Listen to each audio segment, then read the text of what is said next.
আসসালামু আলাইকুম। আজকে আমাদের রেসিপি হচ্ছে গাজরের হালুয়া। মাত্র 4 থেকে 5টি উপকরণ ব্যবহার করে আমরা বানিয়ে ফেলতে পারি এরকম মজাদার স্বাদের গাজরের হালুয়া। আমি প্রায় অনেককে বলতে শুনি যে গাজরের হালুয়া মজা হয় না, পানসে হয়, কেমন একটা গন্ধ হয়। তো আজকের রেসিপিটা এই প্রবলেমেরই একটি সলিউশন।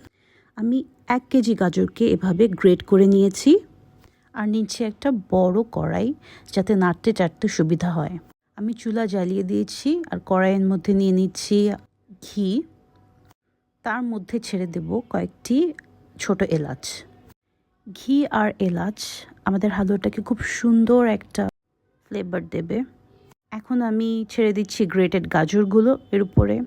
এখন আমি এটাকে কিছুক্ষণ নাড়তে থাকবো, প্রায় 10 মিনিটের মতো। এতে করে গাজরটা একটা খুব সুন্দর ফ্লেভার ছড়াবে।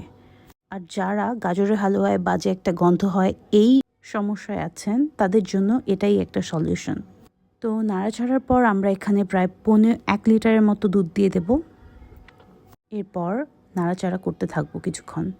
আমরা এই রেসিপির প্রত্যেকটা ধাপেই অনেক বেশি নাড়াচাড়া করব হালুয়াটাকে, কারণ যে কোনো হালুয়া মজা করার একমাত্র উপায় হচ্ছে এটাকে অনেক বেশি নাড়তে চাড়তে হবে।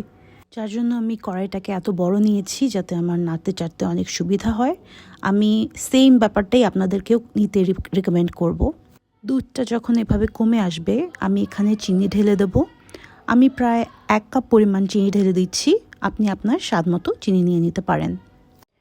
চিনি ঢালার পর আমি এটা ততক্ষণ নাড়ব যতক্ষণ না এটা মাখা মাখা হয়ে আসে।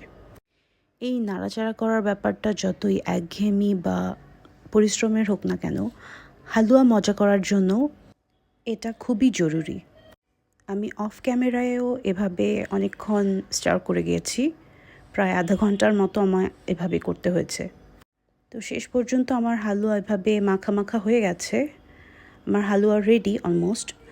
তো এই পর্যায়ে আমি গুঁড়ো দুধ অ্যাড করে নিব। এটা মাওয়ার কাজ করবে।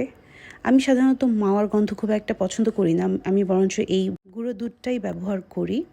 এতে একটা খুবই রিচ ফ্লেভার আসে আমার হালুয়াতে।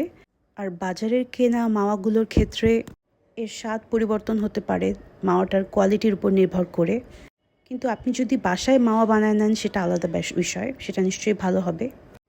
আমার হালুয়া রান্না হয়ে গেছে। আমি এখন অ্যাড করে নেব 3 ধরনের বাদাম: পিস্তা, কাজু আর কাঠবাদাম। আপনি আপনার পছন্দের যে কোনো একটি বাদাম ব্যবহার করতে পারেন, কোনো সমস্যা নাই। তো আমি এটাকেও ভালো করে নেড়েচেড়ে মিশিয়ে নিচ্ছি। তো আমার হালুয়া একদম রেডি। এখন জাস্ট পরিবেশন করার পালা। তো এভাবেই আপনি বানিয়ে নিতে পারেন আপনার পছন্দের গাজরের হালুয়া এবং সবাইকে তাক লাগিয়ে দিতে পারেন, কারণ এটা একটা নেভার ফেইলিং রেসিপি। একদম বাড়িয়ে বলছি না, এটা আসলেই অনেক মজার একটা রেসিপি। সবাই রেসিপিটাকে ট্রাই করবেন এবং এনজয় করবেন আর আমার জন্য দোয়া করবেন। Thank you.